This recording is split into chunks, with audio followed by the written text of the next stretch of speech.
So welcome everyone. This is our third virtual Meet the Scholar event. This is organized by the Strategic Management Division of the AOM. My name is Denisa Mindruta. I'm an executive committee member this year.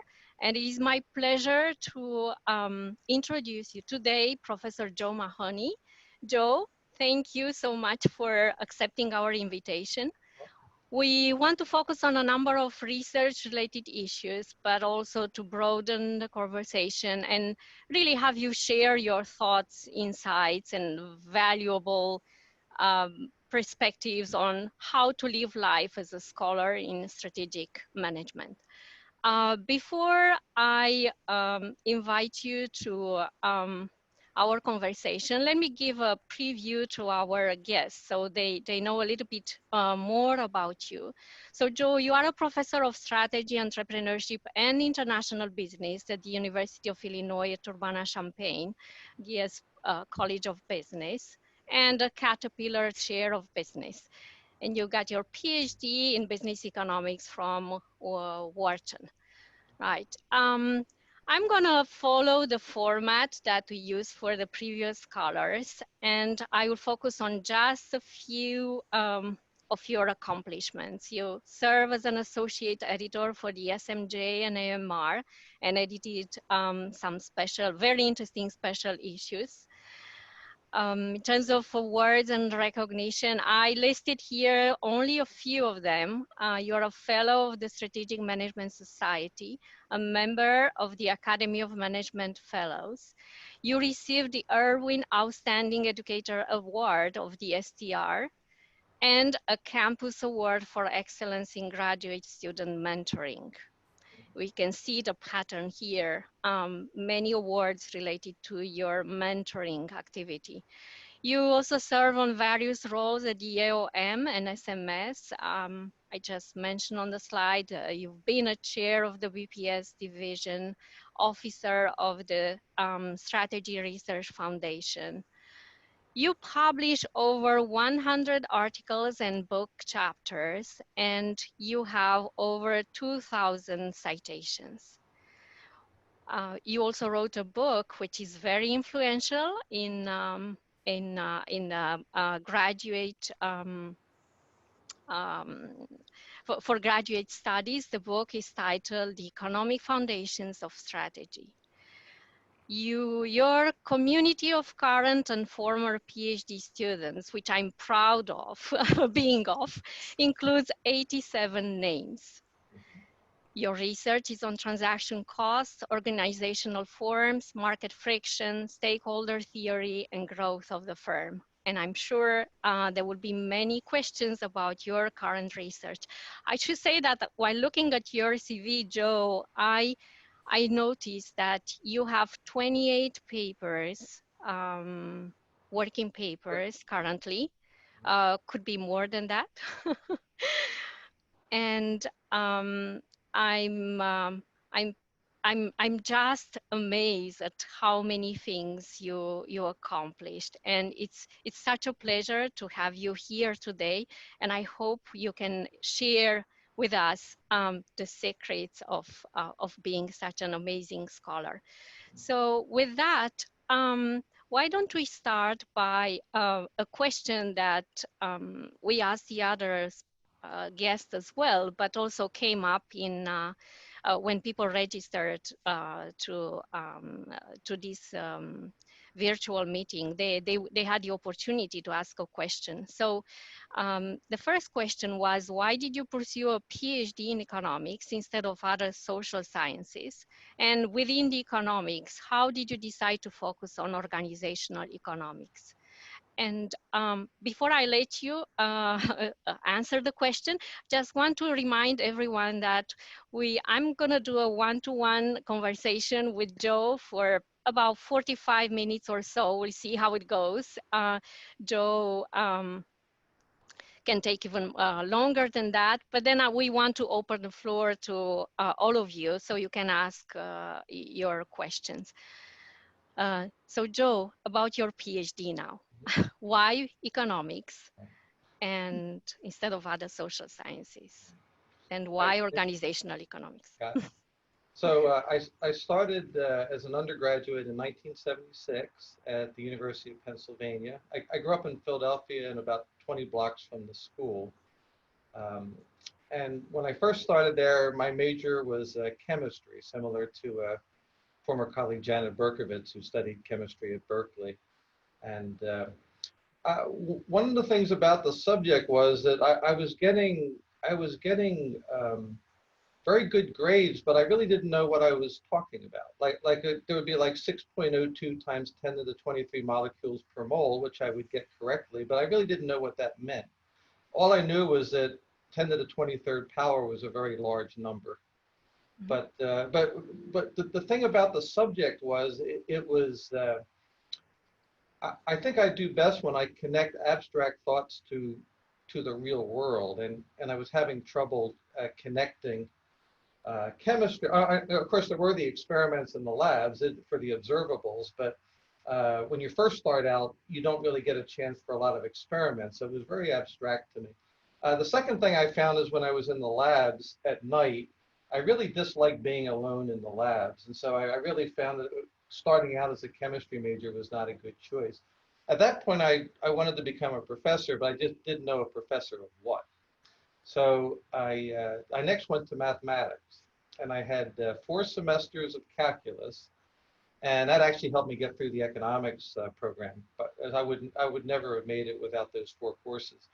And I remember in my 4th semester, I was on a track to get a PhD in math, and I was with 5 other students. So only 6 people were in this course of the large University of Pennsylvania who wanted to get a PhD in math. And I do remember saying to one of the other kids in the class, those 4 are going to get their PhD in math. What are we going to do? So it was very clear that they were at just a whole different level. And the interesting thing was my professor gave me 2 grades. People think of me as being more abstract, but I got 100% on the calculations. What I did not get was actually the abstractness of mathematics. So, and then even in my head, there would be like you would take a cross section of something and it would look like a football, and in my brain nothing was happening at all. It didn't look like no synapses were firing whatsoever. And then there was also like Green's theorem and Stokes' theorem and a whole bunch of other very abstract ideas that I really could. So in some sense, it was a replication of my experience with chemistry, is that once we started to get into the very abstract where I couldn't hang my hat on something, I started to really struggle. So then I decided to get a PhD in history. So I took a history course, and then in my first history course at Penn, in 14 weeks, we had 14 books. And one of the books was like Matthew Josephson's The Robber Barons, which was like several hundred pages. And so every week was like that. And so that was just like overwhelming for me. So I decided right then that's not for me. And then I was very lucky that I took a course in economics. And then when I read the Paul Samuelson book, the introductory economics book, everything in the book resonated with me. Like for me, it was like everything was, it was abstract, and it was lots of fundamental principles in the book, but he was also very good at connecting them to the real world, which in some ways I think the Paul Samuelson Econ 1 book is almost like a great book for strategy people to read, just in terms of the way he thinks and the way he's able to constantly toggle back between the abstract and the concrete. So that's really what resonated with me. The organizational economics part came because Williamson was still at the University of Pennsylvania when I was my first year in the doctoral program in economics. And I happened to buy the book Markets and Hierarchies because it was available in the University of Pennsylvania bookstore. And then in some ways, very few times in my life has this happened to me, but in the same way, the Samuelson book resonated with me the first time I read it as an undergraduate. The Williamson book resonated with me. Okay, because although it was extraordinarily abstract, it was also definition of terms. So I know some say Williamson's not a good writer, but I will in many ways disagree with that. It's not easy reading, but it's extraordinarily well. All the terms are really well defined, and if you stick with it, it all makes sense and comes together if you put in the effort. And so, so that and also the other thing about the Williamson, like Williamson many years later would talk about the meaning of his work, and I put that on the strategy webpage for his passing, along with several others. I mean, and I think the quote that he was interviewed one time, and it was a 1990 book that it was published in, and his just kind of comment was, in terms of bounded rationality and opportunism, he just said, the spirit of his book is the world should not be ordered to the disadvantage of those who are more inclined to keep their promises. And so in many ways, I still feel to this day that the world is full of foolishness and bounded rationality, some of which is my own, but also observable all around us. And then also there's, you know, where Shakespeare said, there's the fools and the knaves, right? And if you translate that, so it speaks to the human condition. And so bounded rationality was sometimes dealing with the foolishness of not being able to think things through, and the knaves is the opportunism part. So to me, although very abstract, it was speaking to the human condition, and it was, and as a matter of fact, it was speaking to me more as, how do you provide governance for the vulnerable? And I can't think of a more important time than right now to be thinking about that. So the logic of safeguards and the logic of good governance. So in a very funny way, he was a very shy man, and he wrote in a very precise and not particularly grabbing your passions right away, and with that precision, and he chose a phenomenon which is not particularly exciting, and that's the make or buy decision. And yet you put all these things together, and yet he was still an extraordinarily inspiring person for me. Because I think I captured, in the first time I was reading his work, I captured the spirit of his work. And then, and I also, what resonated with me also was the powerful logic of the book. So, and I think it was that combination. It touched me aesthetically in a way that probably maybe for others it might not capture that. But and it also was extraordinarily logical and helped me make sense of the world. And I think it was that combination that brought me to organizational economics. Wow, that's an amazing story. I never knew about your convoluted path towards getting a PhD in organizational economics. But it's fascinating to see. I see this as a quest for understanding human condition. Yeah. It's very, very, very interesting. Yeah. And because 6.02 times 10 to the 23rd molecules per mole really didn't do it. Well, that's But maybe it nature, does for others. universe, of Yeah. course. Yeah, yeah. So because you mentioned Williamson, Joe, I would like to ask the question of how did Williamson influence your thinking in general, and in particular, you're becoming a theorist. So in other words, what does it mean to be a theorist? And how did Williamson influence your thinking about I would say how? the interesting thing about becoming a theorist is you don't necessarily, you're not, in the same way that a person can hit 350 in baseball and not necessarily be a good teacher of hitting. I think in the same way you can be a good theorist without necessarily being able to articulate it well. I'm sure 10 years ago, if you asked me that question, I would say people call me a theorist and that's why I'm a theorist, but I wouldn't really be able to say why. But I think now in trying to think about that question over the last decade in particular, I think that one of the things we can learn for why Williamson is a good theorist is that he had a canonical problem, as he called it. And his canonical problem was the theory of the firm or vertical integration.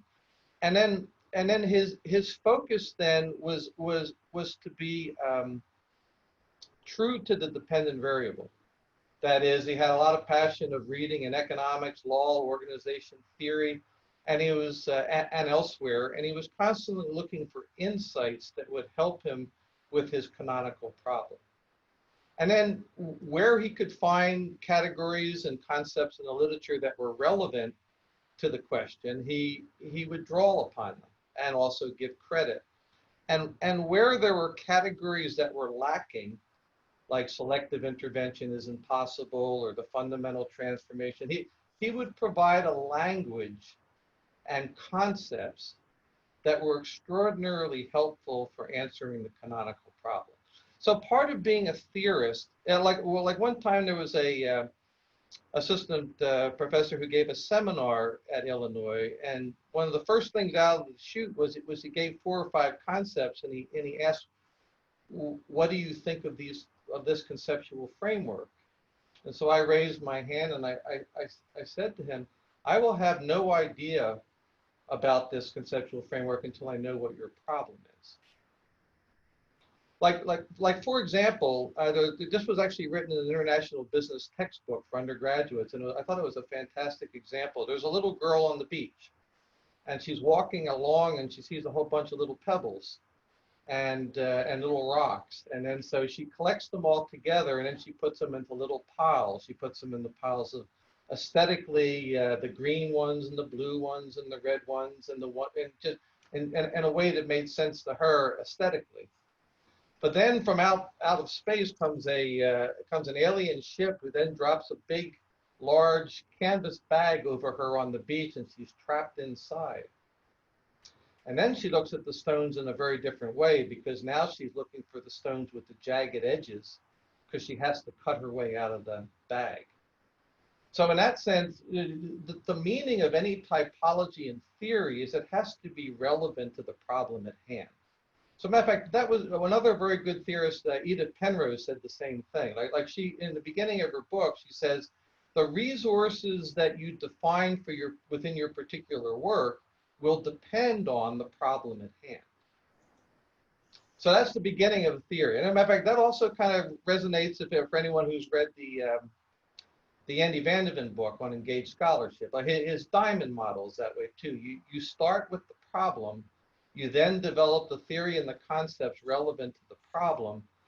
You then get to the measures, and then hopefully you'll have something constructive to say for managers and for researchers dealing with that problem. Right? So in that sense, a really great dissertation also brings all those things together. Right? In the end, it's kind of there's kind of an artistry to a great dissertation, and the artistry is when it all comes together, that the problem, the theory, the measurements, the methodology, all kind of come together beautifully in kind of hitting the target of what you're trying to achieve. And also, I think to become a good theorist, at least my pathway to thinking about being a good theorist is once again being tenacious about your dependent variable. So I never went into it, even though I had a tremendous passion for TCE, I then moved to 4 or 5 other organizational theories because I was never really wanted to have an identification as a theorist of one thing. I wanted to be more a person who cared about real world problems, and theory was a way of dealing with real world problems. And I actually think that's closer to what a strategy professor in my mind should be.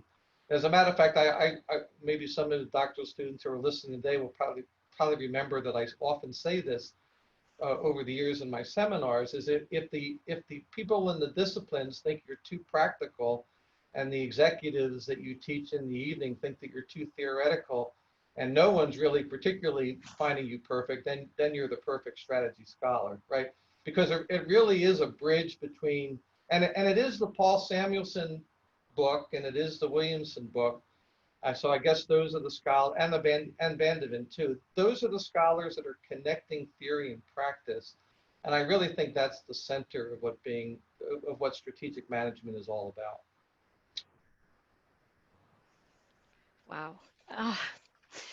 So I guess the question of how you chose your dissertation is a little bit moot, but if you can still tell us, it sounds like this topic on organizational and governance and vertical integration, it's so central to everything you did, but and it sounds like it came so natural to you.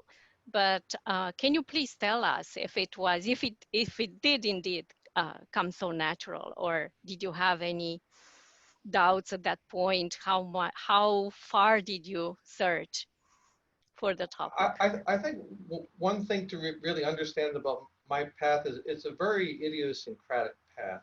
When I was in grade school, for example, I was the only white person in an all-black class. And so my nickname was Casper.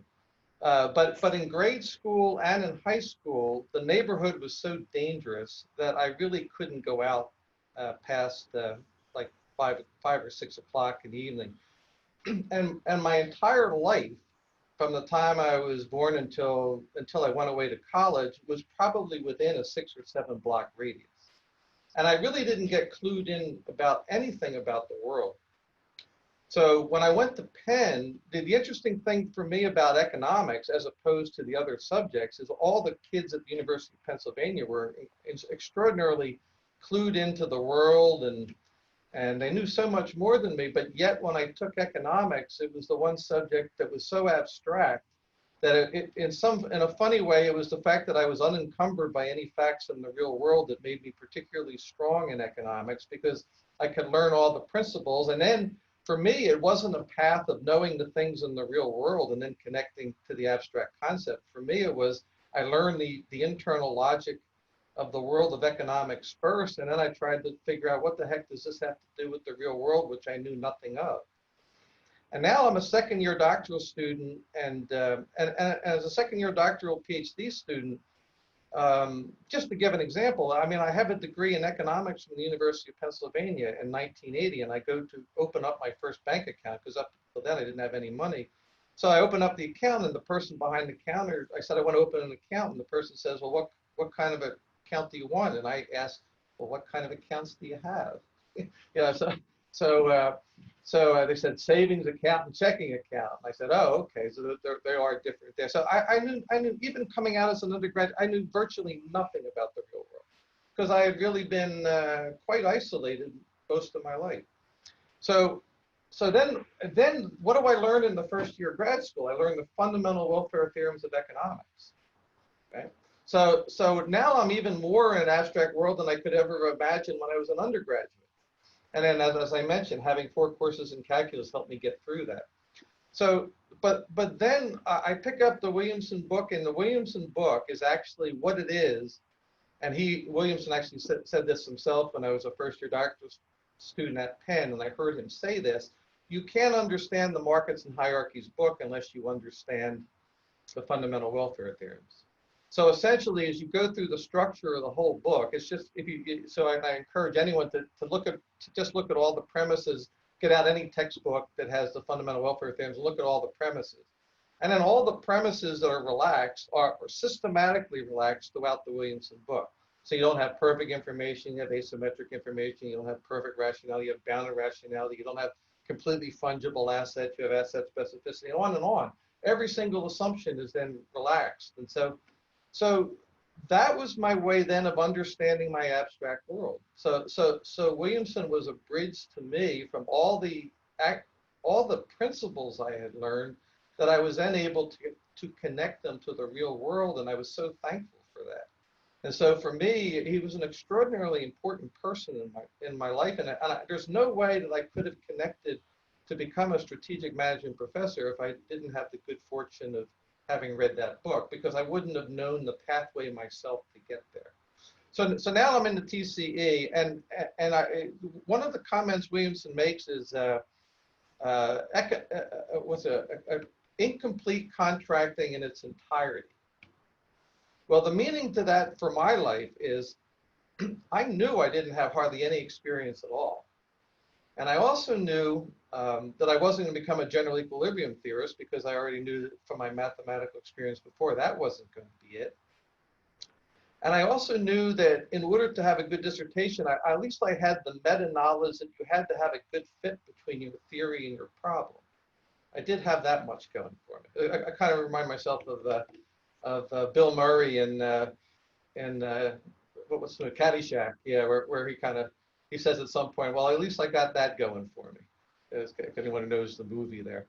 But so then I knew that if I was going to be successful, because Williamson was a successful theorist and his canonical problem was vertical integration and his theory was transaction cost, that I would not go wrong if I chose that combination. But then I had to figure out what to do that was new. And before I did that, I did what was old. So I actually read literally 1,000 papers on vertical integration, starting with the Quarterly Journal of Economics in 2001. As a matter of fact, when Ann Parmigiani was a doctoral student in Michigan, I gave her the list of the 1,000 articles. And then when I saw some of her papers come out, I have little doubt that she read most of them. So she had all the obscure ones on my list were also included in some of her works.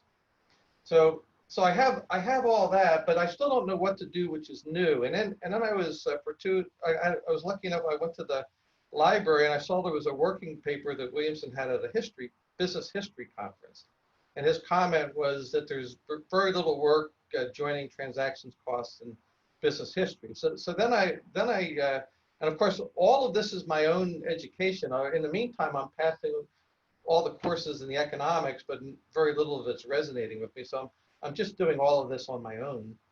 So then I read the Chandler book, Strategy and Structure, and I read the Visible Handbook. And in the Visible Handbook, I kind of replicated what I did with Williamson with Chandler. So I read virtually every reference that was in the Chandler book on vertical integration.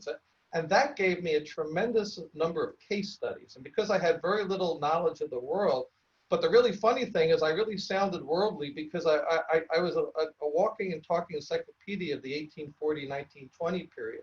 So it just seemed like I was then connecting this to the world today, which I didn't really know very well. But so then my dissertation was joining transactions cost theory with Williamson with Chandler's Visible Handbook, and there was a lot of mileage in being able to combine those two. And so, and then that paper eventually got published with a couple historians, Marcella Buccelli at Illinois and Paul Valor, who's a wonderful scholar who was a history major as an undergraduate. So that was published in Journal of Management Studies a few years ago. So that was kind of mothballed for a very long time, but came back 20 years later. And so that's the history part. And then there was a doctoral student who gave me an ASQ paper by Palmer and Jennings and Devereaux. There was four authors to that. And so that particular paper provided data on every single variable in that econometric regression. So what I did then, of course, as I'm wont to do, is I like to replicate things. Since I kind of replicated the Williamson book and by reading everything he ever read on the subject, and Chandler, I did that with that paper too. So I spent about a year, and the only time in my life I've collected data. So I collected data for about a year, and then I actually replicated the study. And Almarin Phillips, who was the editor at the time of the Journal of Industrial Economics, and he was in his mid-60s at the time, he said it's the only empirical study he ever saw completely replicated. So that was kind of interesting right there in and of itself. And then from there, I was really lucky that I had a lot of ways of doing better, because there was a dissertation done by a Williamson student that measured multi-divisionals in a very fine-grained way and did it for the Fortune 500. So that wasn't done in the ASQ article. It was really weird. I had all the data for 1967. It was a cross-sectional. And then it actually, if you were to take the 1975 Burry diversification book, Burry actually gives all the numbers for the Fortune 500 companies for diversification for 1967. So that was really lucky too. So I was able to use that. So I had better measures, and basically I was teaching myself much of the time. So I was kind of, and then the other thing too, I will say that was, you talk about challenges and triumphs. I was in an economics department where most of them absolutely despised the fact that I was doing things on my own, right? And I was doing something that they didn't particularly value. And so I think another part of my story is I was extraordinarily naive. I thought that, yes, they don't like TCE, but they're going to recognize that I'm one of the best to ever work on this subject, and they're going to appreciate that. That turned out to be quite naive. They did not appreciate it at all. But I would say the thing that really helped me was I knew they were antagonistic, and that made me really learn the subject well. So literally at my dissertation defense, I actually would be able to talk about all 1,000 of the articles that I had cited. And so, and then Elmer and Phillips actually asked me about a book chapter that was done. I'm trying to remember the guy's name, Victor Goldberg. It was and I think Almarin knew I knew all the papers, so he deliberately picked the book chapter. And then I was able to say that what that book chapter was on was Goldberg made the comment that if you were to, and I see Rich McAdek here, said, Rich, you might be able to get some mileage with this. He said that you can look at every operations management model that's ever been written on minimizing production cost and transportation cost. And then you can look at those models to think about minimizing production costs and transactions costs. And the cool thing is you don't even have to change the notation, right? It goes from transportation costs to transactions costs. So there might be something there that can, so many years later, maybe someone can use it. Mm-hmm. Yeah. That was a long answer, but okay. Yeah, no. I didn't have time to give you a short answer. Yeah, so you were an outlier in a profession that was different than yours currently, right? Because you're in a totally different field. So then, when did you transition to? Yeah. So when I came to Illinois for I had a few job talks in strategy. So I got an offer at Kentucky, and I also got an offer at Illinois. And remember, I'd never been to an Academy of Management meeting. So and then also for most of my time, I was in the economics department at the University of Pennsylvania. So I knew almost no one in the strategy field. So I am living proof that you don't necessarily have to network that, because I had zero network. Well, I had Ned Bowman and Bruce Kogan. So I had good people to give me letters or comments and recommendation, but I knew no one in the strategy field. Right. Okay, so a proof that barriers to entry are not are never high enough for the right type of people. Yeah, well I guess that would be my message is if you merit it enough, then it's hard to be stopped, I think. I would say also it's certainly as we see in our current world now, it's also a confidence game. Don't kid yourself. It's doubling down on competence constantly is not always going to get you there, because as we see in today's environment, it's also a confidence game as well. But I prefer to play the competence game. I think that's more fun. I'd rather swim with the dolphins than swim with the sharks. This is very encouraging. Yeah. The other thing I would say about it is, even as an assistant professor, I still kind of did my own thing, because being isolated as a white person in all black school, and then also being isolated in the economics department. So by the time I was an assistant professor, I was very accustomed to doing things my way, because that was the only way I knew. It's not like I was being belligerent. It's just that simply that was the only thing I knew. So then I acted as if I was a full chair professor from the time I was a first year assistant professor. So I wrote papers that were mostly public goods papers, like a senior colleague. And I even got a letter from a full professor at Michigan who wrote, "You have no right to write papers like this as a young scholar." And so I just wrote back to him, "I guess I didn't get the rule book." And I wasn't really that feisty or anything. It was just that was the only way I knew. As a matter of fact, for those who know the comedian John Oliver was interviewed one time, and he said from the time he was a teenager, he wanted to be a comedian. And then he finally got his first break, and it was clear that he was on a trajectory to do really well. And his father said to him, "I am really proud of you doing this, because the odds against you were so high." And John Oliver said to his father, "It never occurred to me until this moment that the odds against me were real high."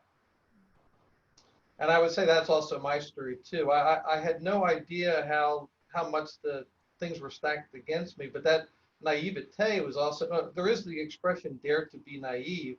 Well, I wasn't daring. I was just flat out naive. I wasn't daring to be naive. but in some ways, I guess that's what I would say for every faculty person, you have an opportunity for your own hero's journey, to use the term of Joseph Campbell. Everybody's going to have their fears and insecurities and difficulties, and everybody has their own pains and challenges. Everybody has challenges. And so in some ways, matter of fact, I'm sure everyone on this screen shows courage in some way that's invisible to everybody else, but it's part of your hero's journey. Right. So Joe, I'm very curious if you had any paradigm shifts related to your research, because you started with vertical integration, governance costs, and now you're talking about stakeholder theory. You talk about the growth of the firm. You mentioned you are so much into understanding how we can govern public and private organizations, and a very interesting and unusual type of organization you're studying is the are the prisons. So from M&As to prison, it's quite a journey.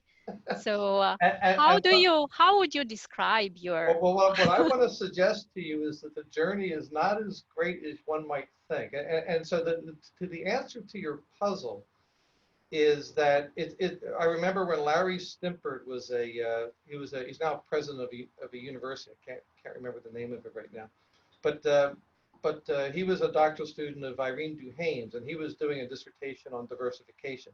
And this is before resource-based view really even got hold. This was like 1989. And he interviewed, and he had experience in working before coming back to for his PhD. So he interviewed, part of his dissertation was process dissertation interviewing managers. So he interviewed a manager early on, and he just mentioned off the cuff, I see you're a really highly unrelated diversified firm. And then he listed all the different products that the company was in. And then the manager said to him, oh, we're quite related. And Larry said, in what way? And he said, well, every acquisition we make, we have a recipe for turnarounds. So we use the same recipe for every one of the acquisitions that we make. So we're actually very highly related. And I would just say the same thing right now about your puzzle about, how do you go from make or buy decisions to stakeholder to looking at public and private prisons? And the answer is it's all of the same theoretical thread. And so in terms of learning the make or buy decision, it's learning about market frictions. In going to the stakeholder view, as a matter of fact, probably the great bridge there was, I read a paper by Margaret Blair and Lynn Stout. Now, Blair and Stout are kind of like the Burley and Means of our time. So Adolph Burl was, or maybe Burl, was a law professor, I think at Columbia. And Gardner Means was an economist at Wisconsin-Madison. And it was the synergy between the two, almost like in a Williamsonian way of bringing together law and economics. So their Modern Corporation book in 1932 is the fruits of that labor. So when I read the Blair and Stout, and I'd read a lot of law papers actually, because I was trying to understand governance from a law perspective, trying to be a good TCE person and actually follow his advice and read some of the law papers. And many of them didn't resonate with me. And then I read that it's in the Virginia Law Review in 1999. I can see Seth on the screen. I can remember I have a good memory. He actually presented that paper in the doctoral seminar many years ago. And so I actually wrote a really funny email to Margaret Blair, who was then a professor. I didn't even know she was a PhD in economics at the time. I do now, because she was a professor in the law school. So I wrote to Margaret Blair and I said, I really understand this paper. Why is that? Because it's the only law paper I ever read where everything resonated with me. And I didn't know, and then she wrote back that she was at Yale when Williamson was at Yale and when Sidney Winter was at Yale. And so she really had a strong background in organizational economics. And then Lynn Stout was a law professor, but the two of them together put together an extraordinarily strong, as a matter of fact, to use the mathematical models they brought together, they really took the Alchian and Demset's team production problem, not being able to determine individual productivity by looking at the output. And she combined that with problems of asset specificity. And I thought it was a really cool paper to look at combining the measurement branch of TCE and Alchian Demsets with the Williamson in a way that then was extraordinarily connected to the real world of law and understanding corporate law. So that was like another one of those papers that really was kind of once again, the theme was someone really strong in theory who also could really help me understand practice.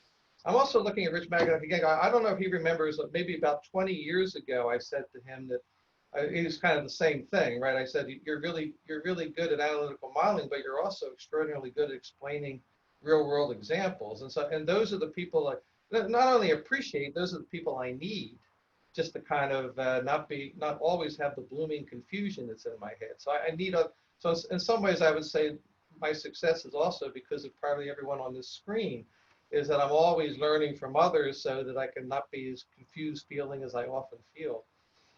So anyway, the Blair and Stout paper then brought me into the world of stakeholder. And then that got reinforced by a paper in the year 2000 by Luigi Zingales.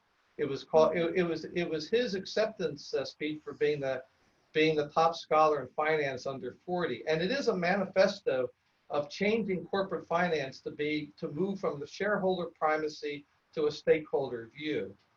And the thing that I found really cool about that paper was, I guess I like mavericks. And in some ways, Williamson was a maverick, because even in the 75 book, he criticized, like in the book you can go, he criticized an idea by Kenneth Arrow saying it was glib and inaccurate. And I always thought that was really cool, because I thought, well, here's a person who's loyal to the ideas, and even if he thinks a Nobel Prize winner, by the way, Williamson wants a Nobel Prize, but he's still going to let Kenneth Arrow, who's going to be one of the voters for the Nobel Prize, know that his idea was glib and inaccurate. So I said, yeah, so I said that's the kind of person. So Luigi Zingales was the same way. Here's a finance professor from the University of Chicago writing to the field that they should switch from being shareholder primacy to stakeholder. I'm sure that was treated like a dead cat thrown in the middle of the room, right? It just was not appreciated. But I appreciated the honesty and then also the talent to be able to be a professor in finance at Chicago and to be such a maverick. To me, is a really cool thing. And in fact, that's the joy of learning, is that somewhere along the way you find your own voice, and then you just give that voice, and you don't. And by the way, so you guys are in your 40s or approaching 40 or 50s. It gets even easier by the time you get in your 60s. Like, you know, your body's falling apart, so you really don't give a damn what people have to say about you anymore. So you know, at some point you just kind of let loose, and if you're preparing all along the way, then you'll have something to say, right? I mean, if you just stick with it, you're going to have something. You're going to have if you keep your health, you're going to have an opportunity for something to say. And in some ways, just keep working and find your own voice. So go deep. Oh, and then how to get to the prison. Well, there was a paper. Yes. There was a paper by Williamson in 1999 on in the Journal of Law, Economics, and Organization, where he has a term called the hazards of probity. And there he's talking about situations where you can expect the market not to work well. As a matter of fact, that 1999 paper gives the example essentially of, you don't want the president of your country to own a lot of hotels throughout the world, right? That's a quintessential hazards of probity, because the actions you do in foreign affairs can be in direct conflict with the self-interest of the person involved. So that's just such a fundamental problem that you don't want to go there. But he also talked about prisons, and there was also a paper by Hart, Schleifer, and Vishney in the Quarterly Journal of Economics in 1998 that talked about quality shading. So if you have people in prisons who, and also if you think about a market as being like Hirschman's exit, voice, and loyalty, you can't exit the prison.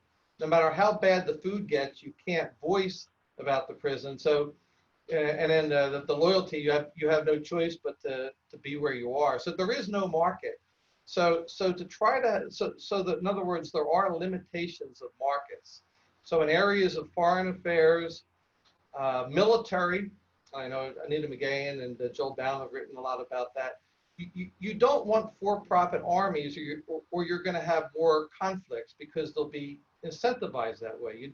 You don't want to have for-profit prisons, which began in 1983 in Tennessee, which, by the way, kind of in some ways mirrors the convict lease system in the United States, where prisoners were leased out to corporations from 1867 to 1933, with North Carolina being the last. And so you can read the history. Just go to Google. I mean, just go to Wikipedia and type in convict lease system, and then you'll learn a lot about the problems there, and you can connect them a lot to the problems today in the quite corrupt private prisons that we have today. But so anyway, the bottom line of this story is that Williamson resonated with me in a very passionate way about bounded rationality and opportunism. And yet the phenomenon of the make or buy decision I actually found boring. But I did it anyway because I knew it was connected to the theory, which I knew was a powerful lens. And I had no idea in 1988 that lens would lead me to something where the phenomenon I'm passionate about, and that was private, public. So it's not markets and hierarchies; it's now markets and government, right? So it's not looking at make or buy this or buy and make decisions, but it's now looking at private prisons versus public prisons. So in some sense, I would say the TCE lens informed me in the beginning about vertical integration. It informed me in the middle of my career in terms of moving over to a stakeholder view, and then towards the latter part of my career, it's moved me towards studying public and private prisons. I would say the other element involved is you have to have faith in yourself and faith that your journey has meaning. I think William James was the pragmatist who said, if you have a belief in the meaning of your own life, the life will have meaning. And so you have to have the faith that what you're doing now sometimes can seem quite trivial when you're battling a reviewer, and it's really, really belongs in a hair splitters convention, right? You're really just kind of battling back and forth about something which may not really be your passion at the moment, but you have to think that all the skills that you're learning, that sometimes these challenges are, the meaning of those challenges is that you build your skills in explaining, which then can have great relevance later in your career when you actually have something that you're quite passionate about. So that the meaning of your career, matter of fact, the other thing I'll say to you is for most of you, you may not even know the meaning of your career. But what you start to see it a little bit, by the way, when you get past 60, because you're able, because Soren Kierkegaard said we live life forward, but we understand it going backward. And by the time you hit 60, you start to look backward more, and then you get your own meaning. And I'm sure, and the other thing too, I guess, is Carl White's comment is correct, is like, how do I know what I think until I hear what I say? So quite frankly, I've been enjoying hearing myself today, because it's kind of, because who knows what I'm going to say? With your next question, who knows what I'm going to say? Joe, so what I take from here, and actually I have to confess that we somehow talked about these things in several conversations, and it always it feels so good to hear you that we all gonna find our passion and meaning, and all the patience that we have in the review process and dealing with mundane things at the end of the day is gonna pay off. Because what I take from what you said is like, go deep by going broad, and then in your quest for understanding human condition. That's how I put together things you just said. I think this is a good moment for us to understand whether you have any concerns or any views about the strategy as a field. as we are moving forward? Where do you see the field moving? Where would you like to see the field moving? And Uh, so, I got that question in advance, and I thought a lot about it. I was going to say certain things, but now I'm just going to go with a completely different answer that just came into my head, which is what I usually do anyway when I'm teaching.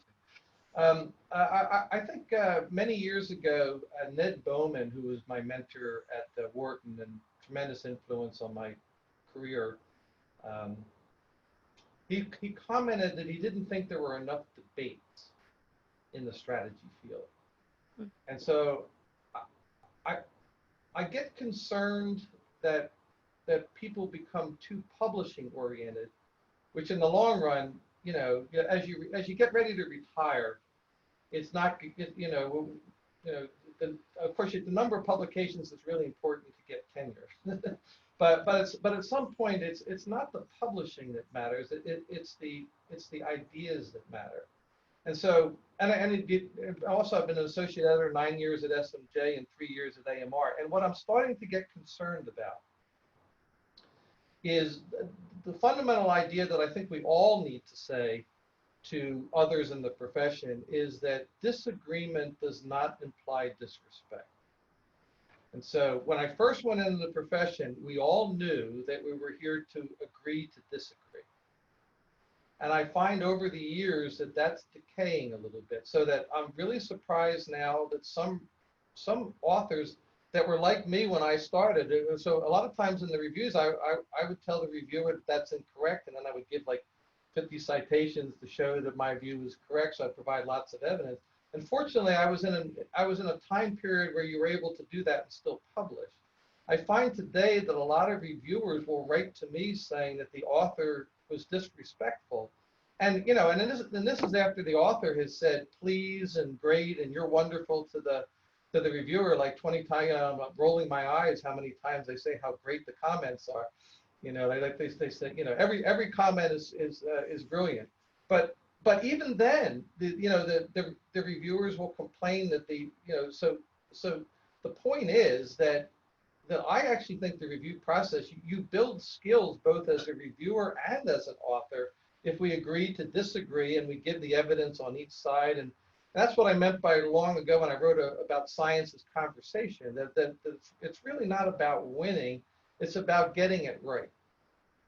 And you give me the reasons why you think you're correct, and it's, for people who just think it's all about power, then that also can become a self-reinforcing belief, right? You just think it's all about, I have more power than you and I'm going to get my way. And then, of course, if that's the way people see everything, then that can be kind of self-fulfilling. So what I really think is important for the strategy field is for the associate and full professors to, as much as possible, build a culture where it's about the ideas. It's about we agree to disagree. Matter of fact, there's a philosopher, Jürgen Habermas, and he has a book called Communicative Action, where his argument is at the end of the day, what really is important for a society to survive is that there's ethical rules of conversation. So my view is that if people are allowed to disagree in a respectful way, that's probably the most important cultural aspect.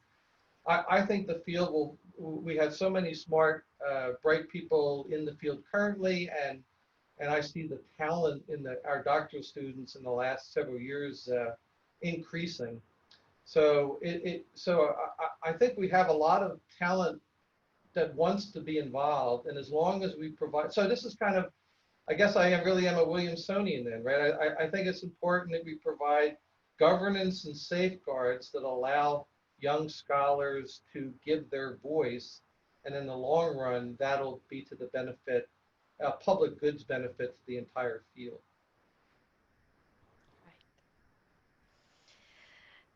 One of the questions that several people have asked is, what would be your, what have you learned from being on 87 doctoral student committees on how to mentor? So what would be your advice to those of us who now are mentoring students or are working with PhD students. I think mentoring is such a, it goes to a different level of, I uh, don't think this is of the key point, by the way, but but one point that comes to mind right away is I think around the 35th doctoral student, somewhere in that range, I had a different relationship with the doctoral students at some point, and where it started to change was getting over my own insecurities.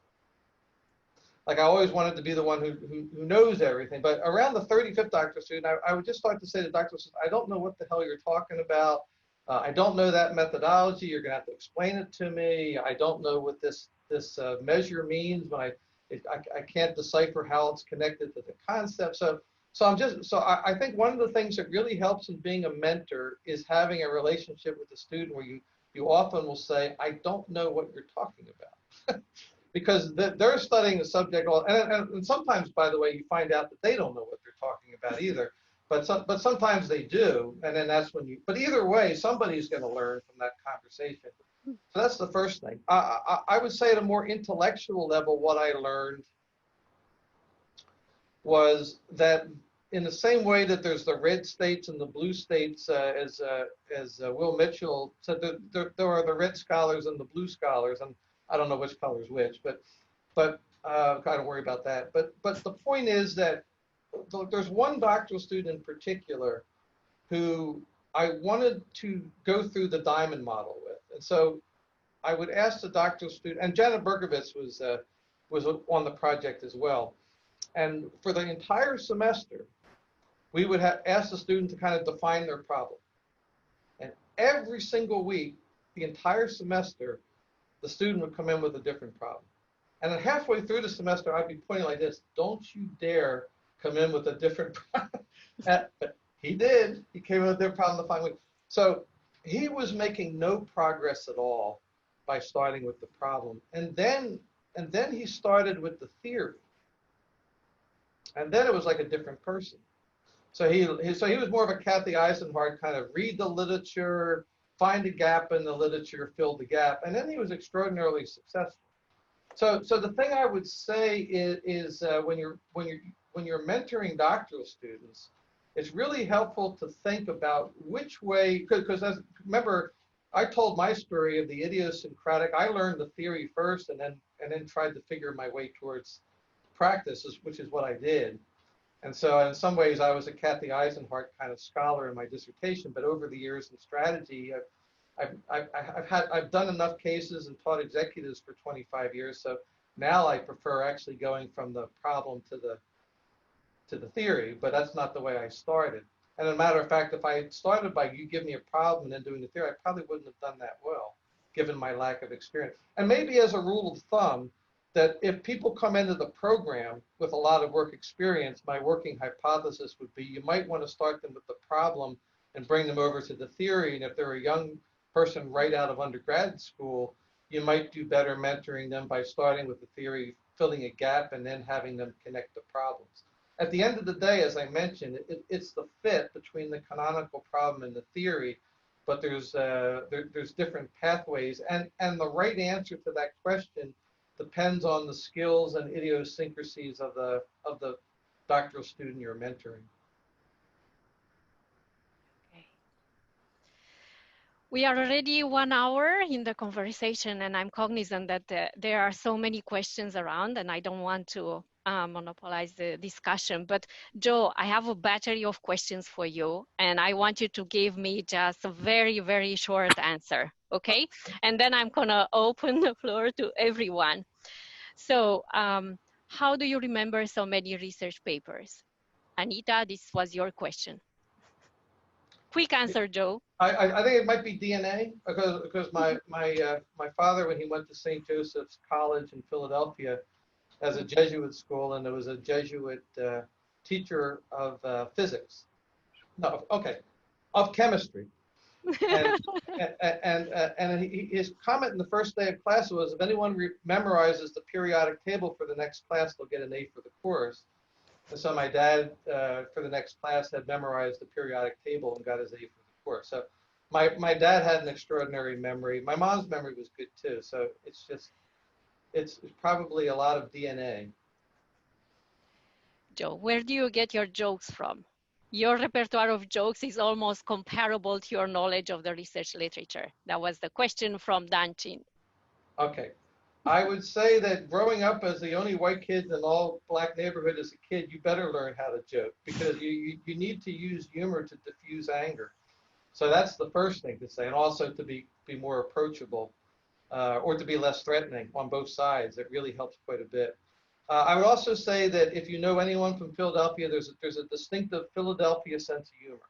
So when I went to, I got Christian Brothers in high school at West Catholic, and which is about 10 blocks from Penn, and the students there were just the funniest kids. My brother and I talked about this too. They were just all so funny every single day with just tremendous amount. So I was immersed in an environment of joking for 4 years in high school with the Philadelphia sense of humor.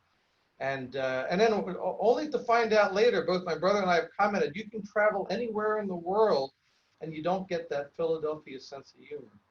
So I'll chalk that. The first one was DNA. This one I'll chalk up partly to my environment. Okay. Your favorite travel destination? My wife Jean likes Paris, and so she's so happy when she's in Paris. I would have to say Paris. Wow. Oh, You're welcome to visit. I was thinking you're in Paris, right? You're welcome to Yeah, visit. yeah. So I'll expect my invitation by email tomorrow. Absolutely. What type of music do you like? And what's your favorite musician? I'm sorry, I didn't hear the question. What type of music do you like? And what's your favorite musician or band? Well, my favorite. Well, when I was younger, my favorite band was the Beatles. Although my favorite band now is actually a group called. It's an old group. It's called The Band. So I just think they had a tremendous number of distinctive songs, and they were a very unusual bunch. Each one had their own personality. It was quite different, and so that's my favorite. Yeah, and the first one was my favorite music. Yeah. I like Type of rock. music. What type of music? Yeah, well, I like rock and roll the best. Joe, should we say the Illinois well-kept secret about the music you like? One of about rock or other music you like? No, you don't Yeah, want well, to say. yeah, yeah. What is the other music? No, I was just thinking about your well, maybe it's not passion because you didn't pick on him, but I remember you liking Elvis Presley a lot. Elvis Presley. Oh yeah. Well, the secret there was many years at the Christmas party, I would dress up as in the full 9 yards as Elvis Presley and sing an Elvis Presley song. Although a couple years I dressed up as Roy Orbison, sang Roy Orbison. With that, let me open the floor and see what other questions are here. There are many funny questions on my list, but if I can, I'm going to ask them towards the end. I want to check if John Wook is still there. Denise, take a screenshot before we dive into the question. Yeah, absolutely. Yeah, because well, maybe if everyone, if you feel comfortable showing if you could and smiling up at the smile, especially okay, yes, Deb, if you can, and Cinziana, if you can put on your picture, that would be great because I have you. How about I count to 3 and everyone smile? All right, 1, 2, 3, cheese. All right, I think I got a good photo. Perfect. Okay, wonderful. Thank you. Take a picture. Great. So John Wook, you still here? Yeah, I am still here. Yeah. you sent a question. If you want, you can ask that question. Or all right. Well, yeah, I was thinking about, like, I was torn between asking a really serious question or a kind of a more of a light-hearted, fun question. I decided that it's summer, you know, and it's kind of grim outside, so maybe a funny question would be better. So I was going to ask Joe a very Philly-specific question: is so do you guys want to stick with Carson Wentz or draft a new quarterback? Well, Carson's very talented, but he also is prone to injury. So I think at the very least we need a very good backup quarterback. He doesn't seem durable to last the whole season. All right, thank you for that. You can raise your hand. Or... Do you really have a serious question though? Go ahead. Actually, I was I got asked to write a book chapter on vertical integration about a year ago, and I guess people were busy, so finally it came down to me eventually. And so as I was doing the review, and I didn't read all 1,000 papers like maybe I should have, but no, you really shouldn't. As a matter of fact, someday I'm going to write a paper of what reading 1,000 papers on vertical integration does to a man. And it's, yes. and it's not good. Yeah, so they didn't give me a lot of time, so I cheated. I looked at a few nice reviews, literature reviews, and try to kind of get around to it. And one of the things that I kind of still stuck with me, and you know, I've been kind of meaning to get back to it, haven't really had a chance to do so, was they're talking about forward integration and backward integration, and how it's kind of interesting that the TCE is always talking about kind of supplier relationships, kind of backward integration decisions. And then there's always these other kind of questions about, I guess, getting into retail or not, and kind of forward integration. And of course, that usually kind of uses kind of moral hazard type models. And it kind of seemed interesting that we're kind of using different models in a very kind of interesting way, looking at kind of one subset of questions, and then this other model to look at the other subset of questions. I kind of wonder, like, then are they the exact, can we kind of say they're kind of the same phenomena and kind of put it under vertical integration? Or are there kind of fundamental differences in a way that maybe we need to kind of look at this in a different light? And so that was the kind of, I guess, my next kind of project I've been kind of putting off for a bit, but just a thought. And I thought I would ask you, the expert. Well, certainly the phenomenon is different, but I could be shown to be incorrect. But up until this moment, I've always thought about it as the theory can be used in either direction, but there could be a paradigm shift if someone can convince me. But the point is that there's a lot of papers on, like Janet Berkovitz studied franchising, right? And she was a student of Williamson's, looking for. Also, Erin Anderson was in the marketing department at Penn when I was there, and she looked a lot at distribution channels and forward integration. So, and then also, even if you go back to the Williamson textbooks, like his 85 book in particular, he has a whole section on forward integration in that book. So certainly it's considered and thought of using the TCE theme. Well, okay, thank you. I mean, I'll have to kind of read up on it a little more to figure it out. But just one of those things kind of stuck with me. An interesting comment by I think the LaFontaine's review, and it was just one of those things. So thanks, Joe. Right. I'd like to remind everyone that you can either send me the question on chat or raise your hand, and then you can ask Joe directly. I don't see. Yes, Young. Yes. Go ahead. You have to unmute. Yeah. So I originally had a question about theory and practice, but I think you've already addressed that. And so there's another question that came up when I supervised PhD students. So we often talk about the research question, and you better identify a research question that is interesting and important. My question to you is, do you think there is a trade-off between interesting and important? If there is, which one would you rather choose? Well, I guess the first one is, first of all, there are some questions really important that are difficult to answer, like how are we going to manage climate change? Mm-hmm. And on the other hand, when I was a doctoral student, the first dissertation I ever saw from a University of Pennsylvania economics student was like coffee bean prices from 1972 to 1977 in Colombia. And I was thinking, oh my gosh, how could you spend your whole 5 years as a doctoral student looking at coffee bean prices over a 5-year period in one country? But then I saw it really wasn't about that. It was it was about showing off his econometric skills. So then I got it. If you ask a question small enough, you can have a really precise answer. And economists also appreciate precision. So, and then also to get out of a top 10 economics department, that's probably a pretty good strategy to do, is focus more on precision. I think ultimately, given the fact that we are that our livelihoods are based on managers and managers to be, I think having too small a question is simply not good enough.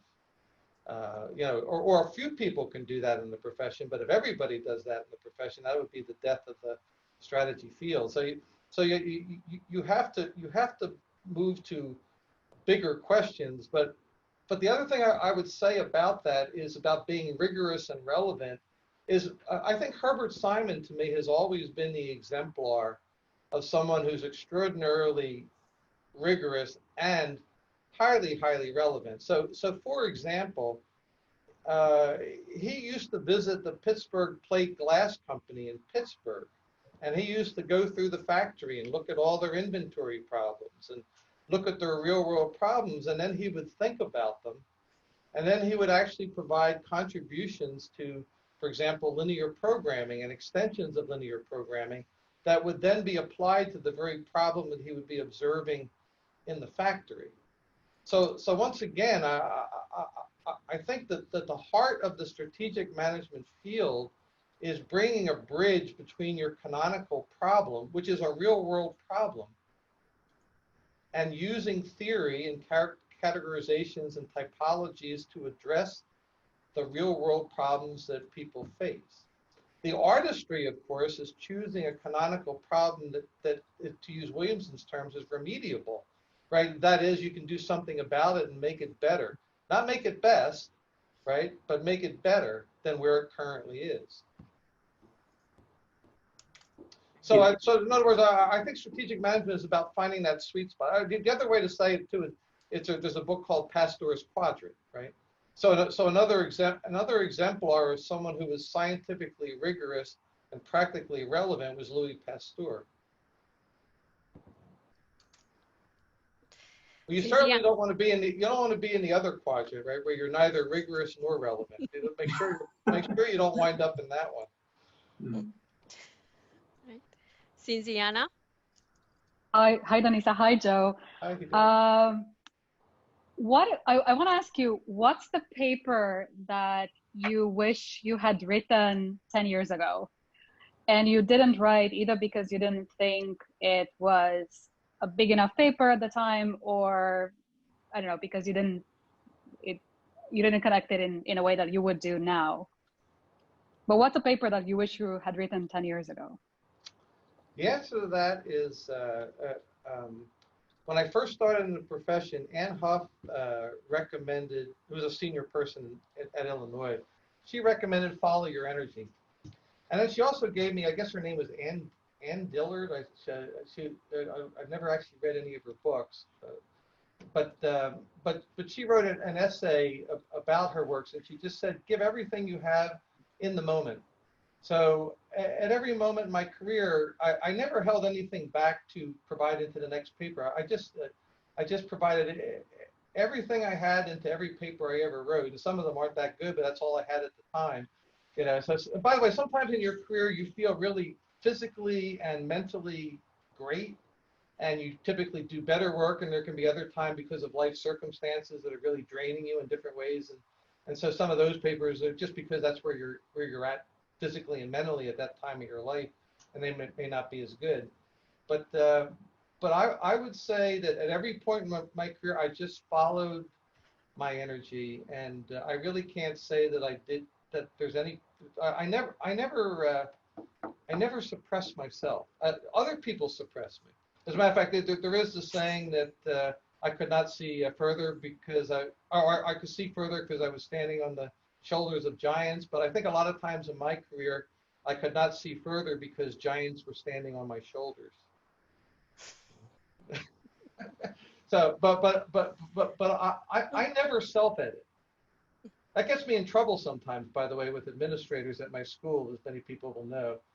But you know, like yeah. Even now, I am vocal to friends, although I'm not vocal officially. That I do think that with the pandemic, it's much more preferable to be online than it is to be in person, because all these kids are going to be not social distancing, and it's going to be very, very dangerous for faculty.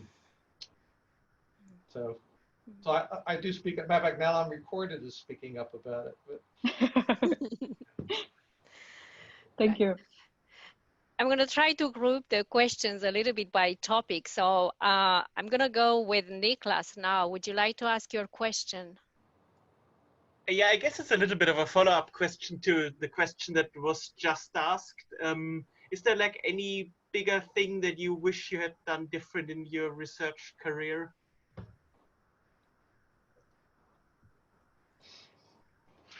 I think in a really funny way, I think having a good memory, and I work all the time, but in some ways having a good memory made me a little bit lazy. It made me lazy in the sense that whenever I'd be asked a question, I would go into the file drawer of my memory and say, oh, that was said by Jacob Viner in 1935. I was always going to the I was rushing to give the right answer to the question. And I'm a little bit jealous of like my another Williamson student, Jackson Nickerson, for example. When I talk to him and co-author papers with him, he always starts with first principles. He talks about it. He works his way through, and then he solves the problem. And it's a very insightful way of doing it. And of course, he starts with the canonical problem, just like his mentor taught him. So in some ways, I wish I had trained myself better to not rely on memory. And maybe that might be so for every single person here, you might want to write down what you think your strength is, and then think about ways in which your strength may not be helping you, right? Because you're going to rely on your strength. But that means that there is other skill. If you're skill-based about your career, that can be, you're relying too much on your strength, but you're not giving enough attention to other skills. So I would say if I had to do over again, I would think more about trying to train my brain to think more analytically from first principles rather than just jumping to giving the 5 citations that are the correct citations to the current wisdom about the question.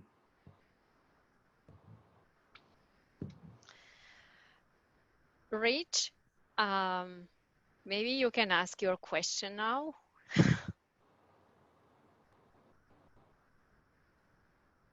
Thank you, Denisa. I had actually posted 2 questions. Which one do you want me to do? Right, so the last one, and then we can go towards the. Okay. If you can start with the last one, please. Yeah.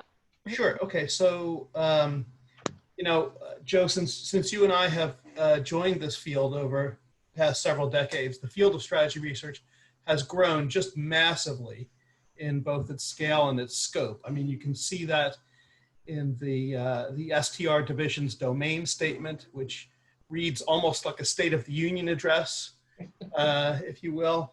And, you know, SMJ's current number of editors today, I think, is larger than the number of editorial board members when we started, right? When I started, right? So what do you see as the consequences of all this growth in scale and scope? What are and what will be the consequences? Well, one thing I do worry about the field is I think it's helpful to have for those who want to participate in that, having, once again, getting back to what like the Ramelt, Schindel, and the Thies book that came out in '94. That book was very helpful because it provided some canonical problems, and then you could choose to work on one of those problems, or you could do something else, and that's fine. But it's nice to have a critical mass of people within a field that are sharing ideas and being once again true to the dependent variable and trying to collectively contribute to addressing, explaining, and predicting that dependent variable, or to have some shared phenomenon. Like it used to be, we've had shared phenomenon in the field. I wouldn't say we necessarily had shared theories, but now we seem to have neither shared theory nor shared phenomenons, and that's not good. So in some ways, I think it would be kind of helpful for the leaders of the Strategic Management Journal now to almost come out with a paper that's similar to the Thies Vermelt or Vermelt Schindel and Thies paper. So something to kind of define the boundaries of the field. Or to give people the opportunity, if they want to play in that space in a collective way, and if that's what they want to do. In other words, in some ways, it's kind of like, we can't have everybody at once doing a paradigm shift. Right. Right. We need at least a core of people that are actually working in the. Matter of fact, that's also healthy too, because it gets the people who want to be mavericks. At least it gives them a paradigm to complain about. Right. So for those people who feel more comfortably being in normal science, as Kuhn would define it, it provides a space for people to flourish where that's where they would best flourish, and it also gives the opportunity for others to kind of be mavericks. So in some sense, the defined boundaries become like the reference point, right? And then you can play either within the space or outside the space. And the other thing is I don't want to see us become like economics, where if you're not playing inside the space, then you are banished from the tribe, right? I don't think that's very healthy for strategy. But at the same time, I hear you. I think we run the risk of becoming too fragmented. Indeed. Right.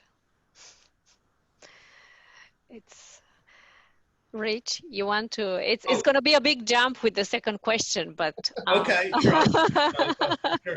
So I think. My other question is on a completely different topic, which is, what are your best tips for faculty recruiting? Because obviously, Illinois has done a great job of building a world-class strategy group in a place you wouldn't necessarily think would have a world-class strategy group. Right. So you must be doing something right. Can you share with us the secrets of your success? What's really weird about our strategy group is every single person in my group was my first pick. That's currently in the group. Now, by the way, sometimes my first pick wasn't the first one chosen, because we're very democratic, and so every person gets one vote. So So that's the other thing is let the wisdom of the crowds be what it is. That's the first thing I would say. I think another thing is what is common about every slot, like in particular, I would say, like in the hiring of Arkady Sakartov, PhD from Purdue, yes, or Melissa Grabner, is that they're very public goods oriented, and a lot of times there was substantial competition with others at the time, but I always, I guess the other guiding light was I always thought about what was best for the doctoral students. Mm. I think that's a good way to think about who you hire, and also to think about the portfolio of people. That's good. I like that. And just if I can squeeze in one last question, Denisa? Yes. Okay. Okay, so you talked earlier about your experiences in mentoring doctoral students. What's the most important piece of advice that you give to your own doctoral students?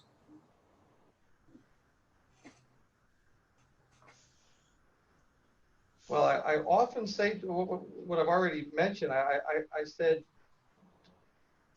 be loyal to your dependent variable. So getting back to the first principle, I think Williamson was successful as a theorist because he had a so the first thing I recommend to students is to find your problem that you're passionate about, and then think about the theories. But as I just mentioned, as a caveat to that didn't work with one of the doctoral students, and then so then you have a backup plan, and then the backup plan is then try the Kathy Eisenhart, read this literature and find a gap in the literature.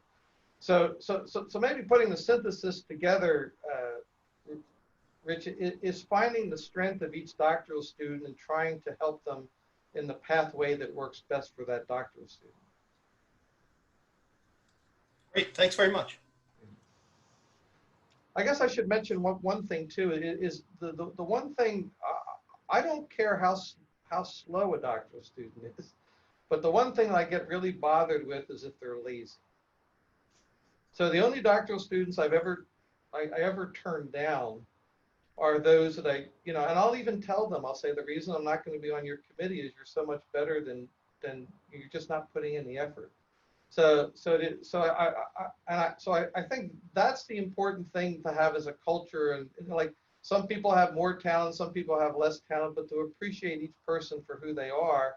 And as long as you keep the culture that everybody knows that everybody knows within the culture, that everybody is trying to be as good a scholar as they can. I think maintaining, and also the other thing that really helps is having some good doctoral students. Like I would actually say a doctoral student that really changed the culture at Illinois was Yasmin Kapoor. So she was around, I think, around 1996 to 2000 or something like that. So she really had kind of that mentality of she wanted to do well, and she kind of set the pace for the culture. And then the doctoral students who came in the next few years after that kind of took her lead, and then those doctoral students passed it on to. So there's a momentum to having a good doctoral student. You got to get lucky with a couple doctoral students to get that ball rolling. And then a lot of the success comes with having a few good doctoral students who then pass it on. And I'm looking at so many doctoral students from Illinois in the picture here that have kept it going. Yeah. So you got Min Young Kim, and you got John Maudsley, and Seth Carnahan, and Yang Lee, and Sandra Cardor, and Julie, who's currently. And you're only looking at the ones whose cameras have turned on. Yeah, it's true. Yeah. Yeah, and Yasmin became one of your co-authors, long-standing co-authors, right? Yeah, yeah. And I would also say for almost every co-authorship, the student will ask me. I very rarely, if ever, asked the student.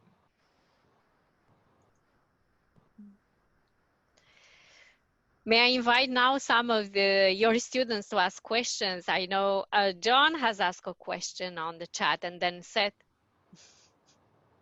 Yeah, so one of my, at the time it wasn't a favorable memory, but it's one that really kind of stood me in good stead. So I once spent 4 hours in Joe's office where he went through 4 pages of my writing.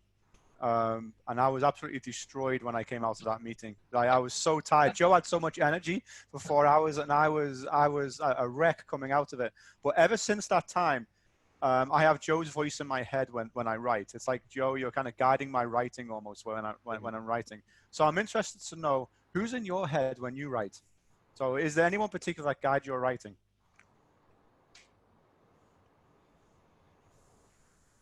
I think the one person who comes to mind who influenced my writing that I noticed was a good writer, although somewhat dry and not particularly fun, but nevertheless a good academic writer, was Alfred Chandler.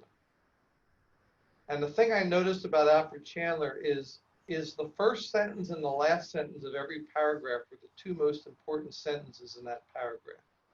So the first sentence kind of set the stage for what the idea was about, and the last sentence kind of connected strongly to the first sentence and kind of addressed the puzzle or the question in the first sentence. The next thing I noticed about his writing is he repeated nouns. So often the noun that is in the last sentence of one paragraph becomes the noun in the first sentence of the new paragraph. And that in itself will help your writing cohere quite a bit, because I too often would have a tendency to jump. I was anxious to get to the next idea, and sometimes I would leave the idea at that paragraph and then make a little bit of a leap where, of course, the reader doesn't get to see the thoughts that are going on in your brain, right? And so for them, it's like, how did we get from one paragraph to the next? So, and then the other thing that Chandler rarely does is he never has a this, that, these, or those that's not followed by a noun, right? Because every time you write this, I don't know about you, but when I'm a reader, every time I write this from a writer, I go, what does this refer to? Yeah. That's taking me back to those 4 hours in your office, Joe. Yeah, I did mention that with you. Yeah, you had a lot of this, that, these, and those in your writing. Yeah. Thanks. But you're a good writer now. Thank you. Yeah, you're welcome. I feel like the question that's most related now is Bookie's question. If you can just hold on for a sec, Seth, would be great. So Bookie Akinsami. I don't know if I'm saying your, yeah. So as background, Buki is one of my 87 students. So Russ Koff invited me on the committee, and it was a pleasure. Thank you so much, Joe. It was really great to have you on my committee as well. It was really nice to learn how you work. The question that I had is sort of piggybacking back on what Richard McAdoo had mentioned about how the strategy field has grown in size and scope. And we know that even in the last 2 decades alone, the world of work has changed so much. But I hear senior scholars, people who are more advanced, saying all the time about how there are no new theories in strategy. Why aren't we coming up with all these amazing theories that I think in the session we had with Kathy yesterday, she was talking about how there were all these theories going on in the 1980s that gave her this spread of work, an amazing spread of theories from which she could choose when she was working on her dissertation. So my question is, what do you think is causing these? Because we have growth in size, we have growth in scope, and we have so much change happening, even happening right now in the way in which we organize in firms. So what do you think is holding up this generation of new ideas or theory development in the field in general? I think the first thing I would say to young scholars that's critical is don't panic. And I think that really came to me. I was at the University of Syracuse a couple of years ago. Kathy Maritan invited me, and we had a lunch conversation. And one of the assistant professors asked a question, and my answer was, I think the Andy Vandeven book on engaged scholarship would be very helpful for addressing your question. And the assistant professor replied to me, I don't have time to read a research book. And that was the moment I realized that young scholars were panicking. Because if you don't have time to read a research book that's exactly what you need to learn in order to get to the next step, then you're so worried about publishing that you can't even focus and concentrate on what you need to learn in order to publish. That's the first thing I would say. And the person, there's a person who's does tile work for our house and is also a carpenter and a good friend. His name's Mark Gerhardt. And one time he came over to our house, and my wife Jean gave him like 10 different tasks to do that were very idiosyncratic carpentry work tasks. And for part of the day, I was working with him, and I just marveled at his ability to solve problems. Like in some ways, his ability to solve problems, I would venture a guess he was better at solving problems than maybe everyone on this call right now. So I asked him, why are you able to solve problems so well, besides the fact that he had 30 years experience? And his comment was, whenever he sees something new, a lot of the young carpenters panic. And he said, when I see something new, I don't panic. So I think in order to concentrate, it's kind of having maybe doing a little mindfulness to make sure that your inner self, be the change you want in the world, right? So the calmness and the clarity and the thinking have to come within, and then it can be brought outward to the world. So that would be the one thing to say. I would say another thing that's different for me than when I first started is, and maybe in some ways I'm going to mention Rich McAdoo's name in a different way, is when I first started, there were theorists like Williamson that I could build on. There was property rights theorists and so forth. And when I first came to the Academy of Management, my very first Academy of Management, I heard talks by Margie Pederoff and by Jay Barney, and there was this resource-based theory that was just starting. And I used to think to myself then, wow, this is going to be a really cool career where I constantly have people that I learn new theories from. And then we did have another generation. So I think that the capability stuff came out, and I think Rich McAdoo was part of that wave. So the theories continued for a while, but then I think part of it is that people become so panicky about publishing that they don't step back and develop the theory. And the other thing I'll say about theory is related to problems. So if you looked at the diversification literature in the beginning of the strategy field in the 1980s, that was born from the conglomerate merger wave of the 1970s, right? If you looked at Williamson's work on vertical integration, that was born from the problems he was facing at the antitrust division in the 60s. So nowadays we have automation, we have artificial intelligence. What is that going to mean for the workforce? As a matter of fact, even 15 years ago, I attended a talk in the education college because my wife Jean was in education, and it was actually it was a person who was an expert on technology, but from a Marxian lens.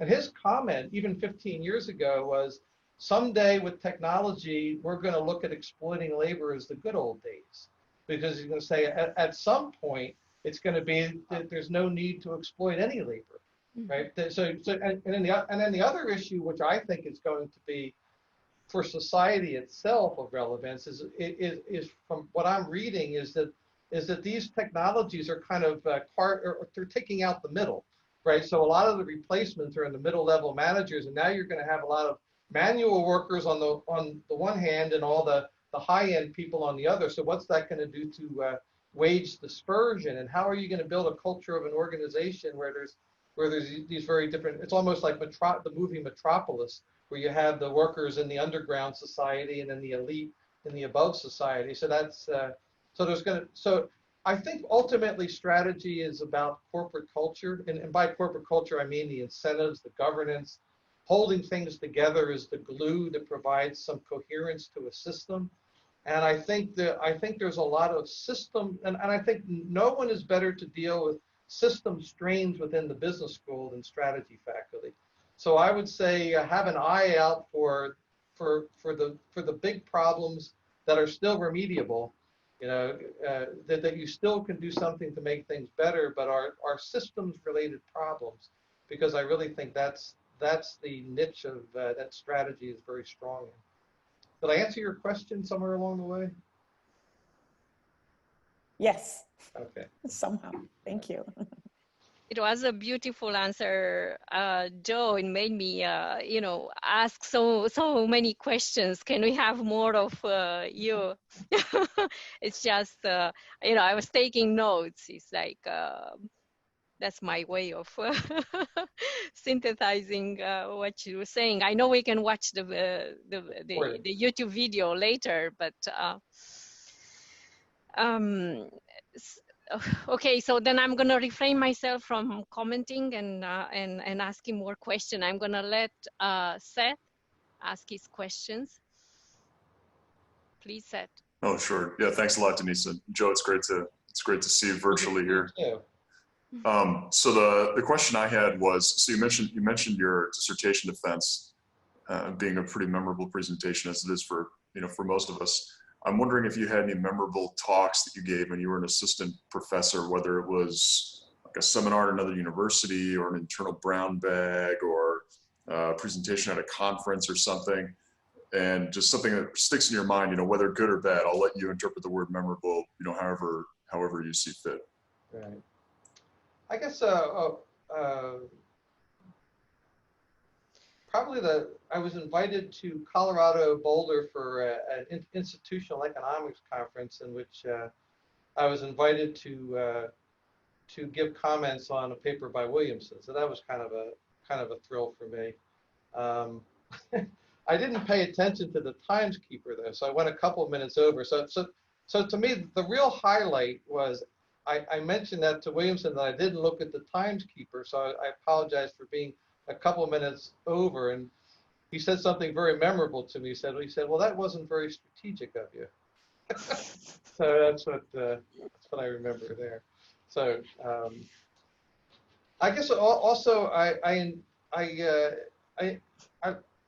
enjoyed giving a talk at Wisconsin Madison last year, and I gave it on the convict lease system, I guess, which is one and a couple other, and at Michigan too, and at Syracuse, and I guess that topic means a lot to me, to learn about all And my big takeaway is this: is that the convict lease system was leasing prisoners out to corporations who were terribly exploited. So my big picture comment is, even if it's true that capitalism is a necessary condition of freedom, I think it's demonstrably the case throughout history that capitalism is not a sufficient condition for freedom. And so there are also many forces where there'll be self-interest that is not is not caring for the people that are not in the in-group. So there is the exploitation there. By the way, in some ways, in transactions cost economics is about exploitation too, although it doesn't use that language. But if you think, maybe that's another reason it resonated with me, is because of, if you have firm-specific human capital, then there's a chance of the hold-up problem and the expropriation of the rents from labor. So I know that's a very different language, and I know it's also a completely different setup of efficiency and economic logic. But it does resonate with the problem of, if you don't have safeguards and if you don't have foresight, then there are going to be those that are disadvantaged and taken advantage of. And so once again, it does bring me back into whether it's talking about the convict lease system, the stakeholder theory of the firm, or going all the way back to Williamson's canonical problem. It's all about how do you set up a governance system that looks out for the disadvantaged. That's the spirit of the thing. Deb, would you like to ask your question? The question you mentioned in the system when you registered.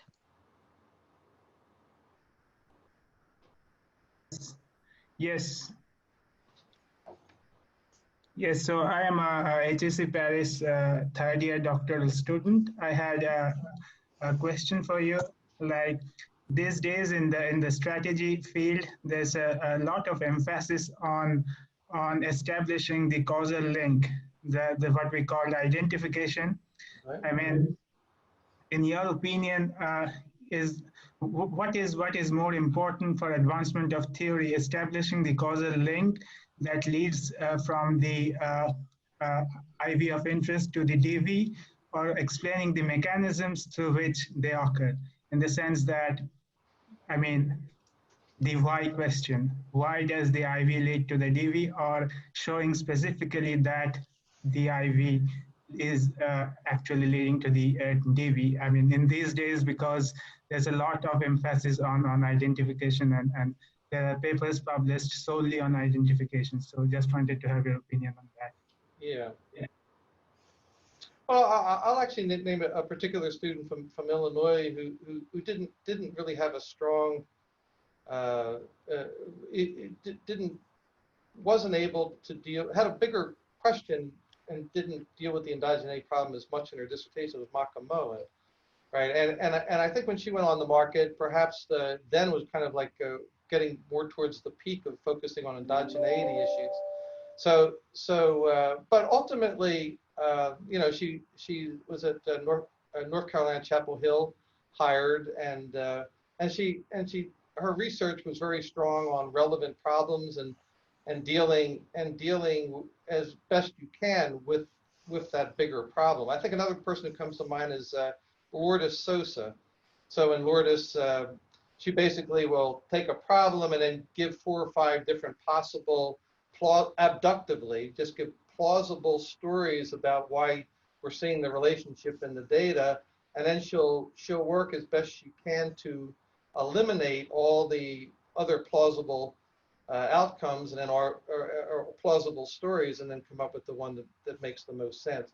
So I'm hoping that the field at some point, in other words, at some point that we ask bigger questions and we admit that we can't always solve the endogeneity problem. But on the other hand, I think we'll become too much like labor economics or finance, for example, that have almost the desire to be scientific is not necessarily the most helpful thing for a manager who has real world problems and needs to get some decent counsel and advice about what to do. And if the caveat of the answer is in our field is that we're not like the airport book that says, you know, fix your firm in 5 easy steps, right? Or take this aspirin and your headache goes away, right? It may not be that level of control. But on the other hand, if we only seek to provide, to answer questions that we can have that level of precision, then we're moving perilously close to having dissertations like when I first entered economics of what are the coffee bean prices from 1972 to 1977 in Colombia, right? So that the, and matter of fact, that even the tail can wag the dog, where you have your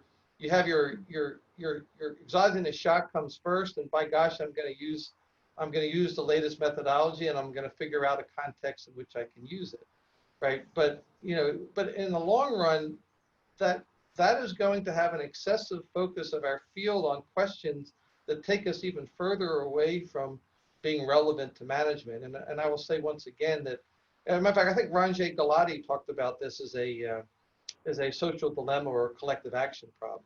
Like, I think each individual, maybe to protect themselves, is trying to be as scientific as they can. And then maybe that's another thing to say too, is it perhaps as a doctoral student, you might have a diversified portfolio. If you have for example, two major essays in your dissertation, why don't you make one of your essays on you know, showing the fact that you know how to do research to deal with endogeneity problems, and have the other chapter of your dissertation being something that is a more relevant problem, and having an approach that may not satisfy those who focus entirely on endogeneity, but also can be very rewarding, not only for your research career, but also when you walk into the classroom, when you first start teaching executives, you'll have something to say to them. Okay, thank you. Yeah. This is very powerful advice, already resonates with me, and one of my students is here. She knows what I'm talking about. Thank you, Joe. I guess we are already 1 hour and 50 minutes into the conversation. It's been such a pleasure, at least for some of us. You know, we have the luxury of continuing a conversation. I hope it was inspiring for others as well. I'm not going to close before giving you a chance to ask some last few questions here. Okay. So if anyone wants to raise your hand, please. Okay, we have Samina. Please, Samina.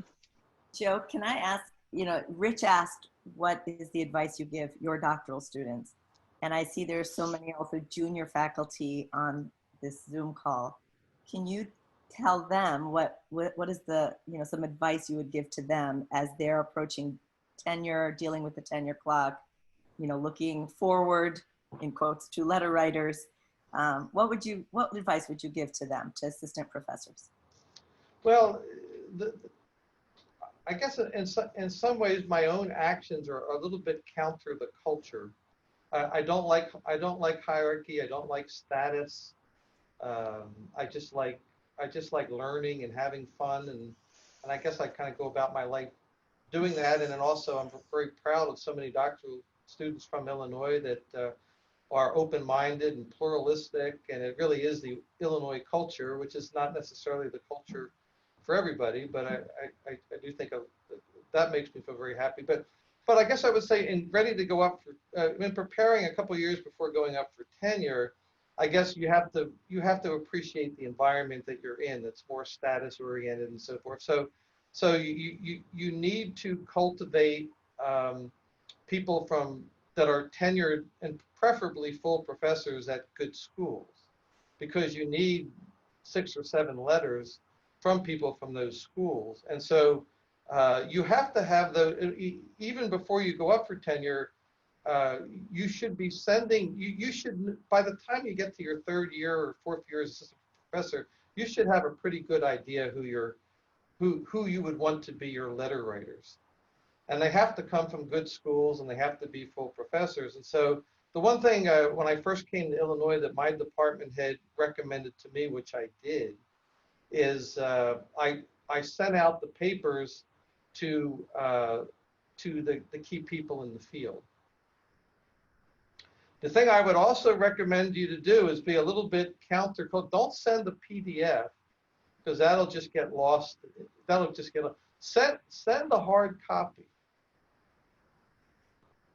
I don't know in the COVID era to send the hard. I would maybe don't appreciate it as much, but in general, the idea is maybe I'm a transactions cost person. It's hard when the person has a hard copy. By the way, they're not going to read it right away. They're just going to toss it. Maybe they'll toss it on their desk. And then maybe they won't look at it for the next 6 months, but by gosh, in the summer, they're going to say, what the heck is this on my desk? And then they're going to look at it, and then they might, in the leisure of the summer, they might actually start to read it.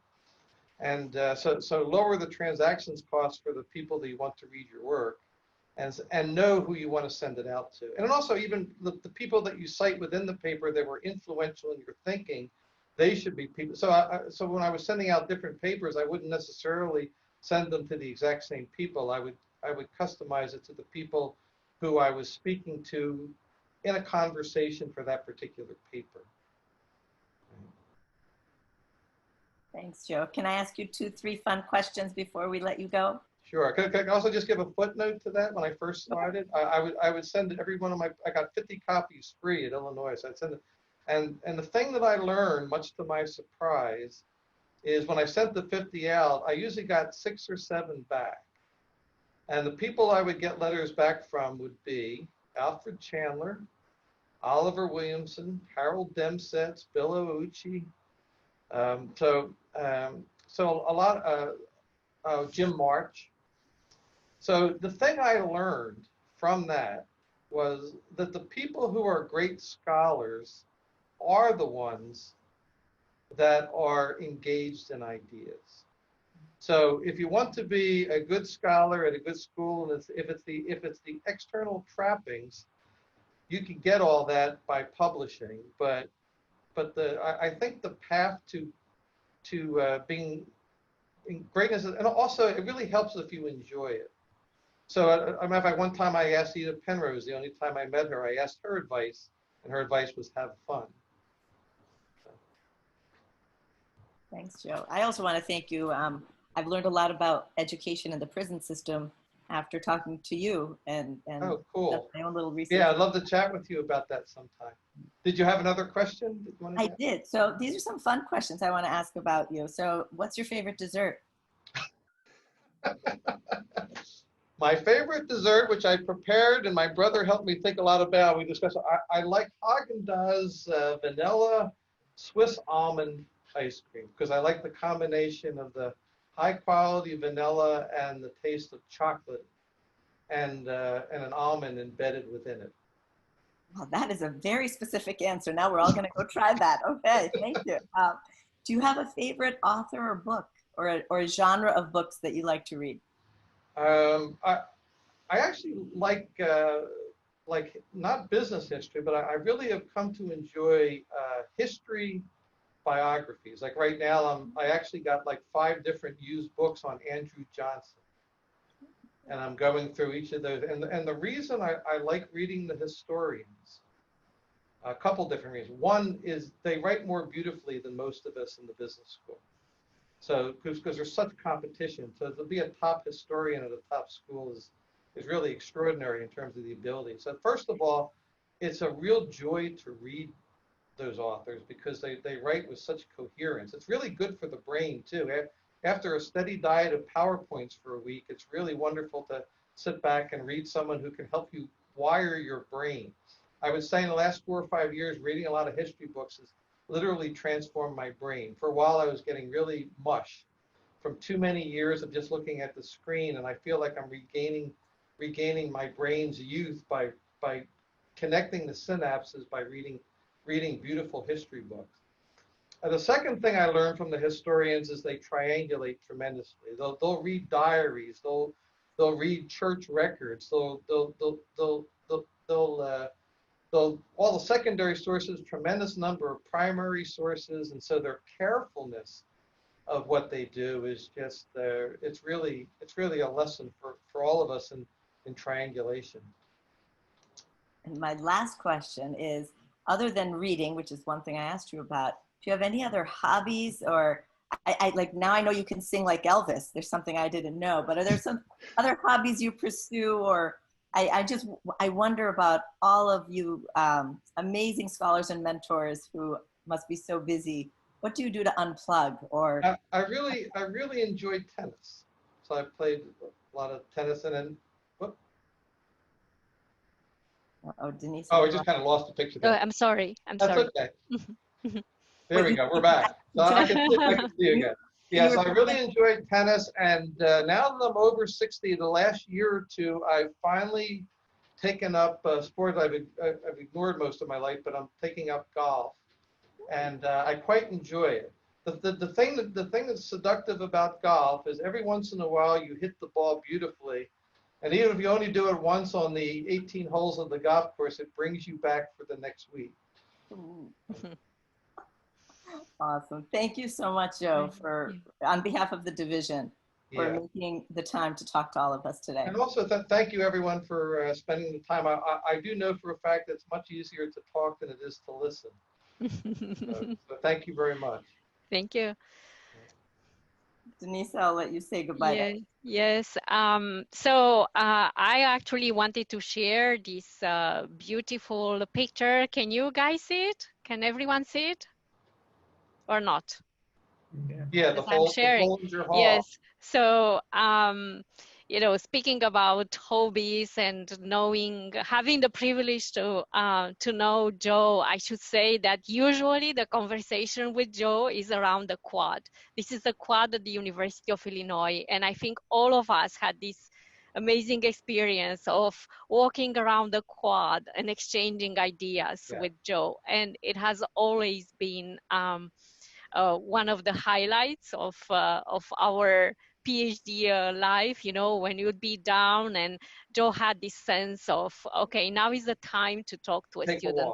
Oh yes, take a walk and have a conversation. He would also, I should say, put some hard copies in our mailbox with articles that he thought we should be reading. And they were not related to the course we were taking with him. So it was a nice surprise. In the morning, we would go to our mailbox and we'll see little presents from Joe. And these presents were, you know, hard copies of papers that he thought that might be useful for us. And it was like all throughout our PhD years. So thank you, Joe, for a wonderful conversation.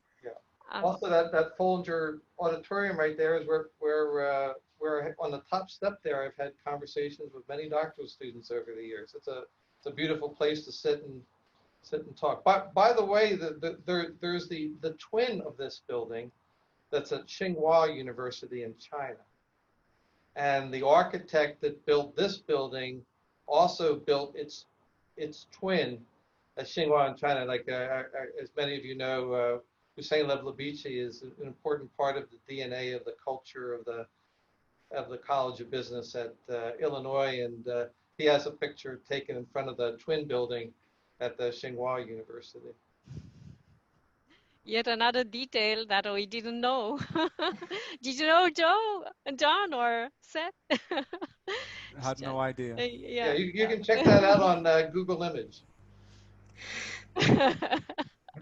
We will, but we have our encyclopedia here. So thank you, Joe, so much for sharing with us. Thank you, Denise. It made it extra special that one of my wonderful former students was there to ask the questions. Yeah. Well, I was lucky. I was on the research on the executive committee this year. And somehow Samina made a match. Yeah. Also, perfect match. Yeah. Also, thank you for the strategy division thinking of all these wonderful things to help people connect. Thank you, Joe. Thank you, Joe. It's a team effort, and we're all in it together. So thank you, everyone, for joining us. And Joe, I'll send you the link when this will be up on YouTube, and many others will be able to watch and learn from you. Okay. So thank you very much. Have a good rest of the day.